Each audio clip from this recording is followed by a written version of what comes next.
An electronic circuit board is a computer component which can produce spectacularly realistic scenes.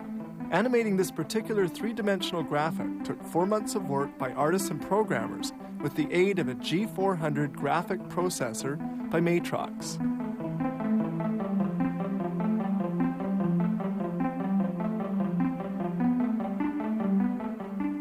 A printed circuit board can be compared to a building composed of fiberglass floors, copper passageways, and stairs that link the floors between them.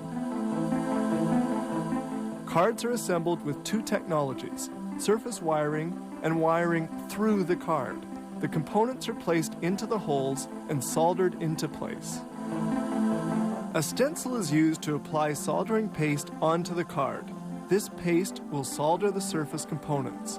Here they place the stencil into the printing unit. It is through these holes that the soldering paste will run. The machine spreads the soldering paste, which contains, among other elements, a tin lead alloy. The printing blades go into action. They spread the soldering paste on the stencil. This paste runs through the stencil holes and covers the metallic surfaces of the printed circuit board, which will establish the electric current.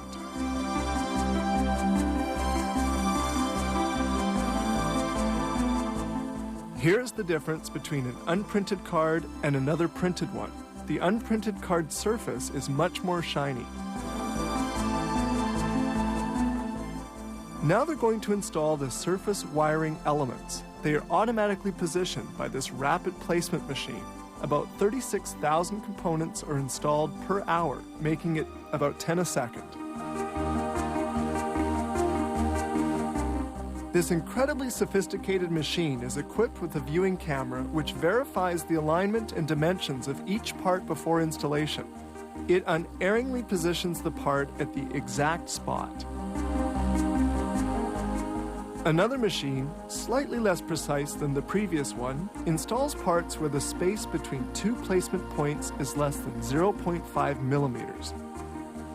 It can install 8,000 parts in 60 minutes.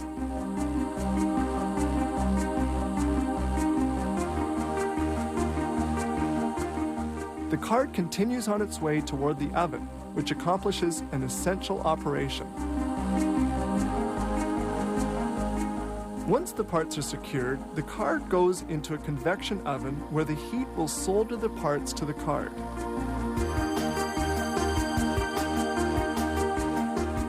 Different circuit connectors through the card are inserted into their respective holes. This operation requires great dexterity and is entirely done by hand.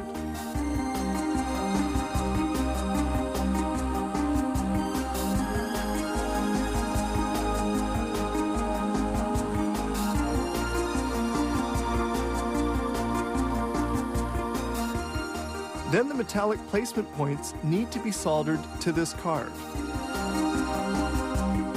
The soldering of the circuit components through the card is done with a bath of molten tin lead alloy at a temperature of 240 degrees centigrade.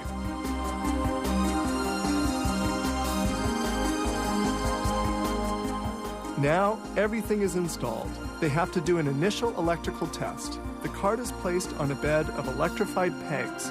These pegs make contact with the card's connecting points, allowing them to check for short circuits or open circuits in the card.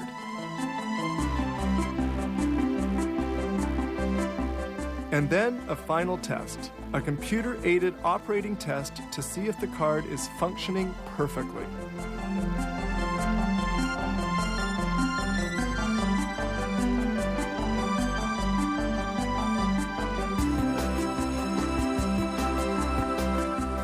This company fabricates 200 models of different circuit boards and produces about 4,000 cards each week.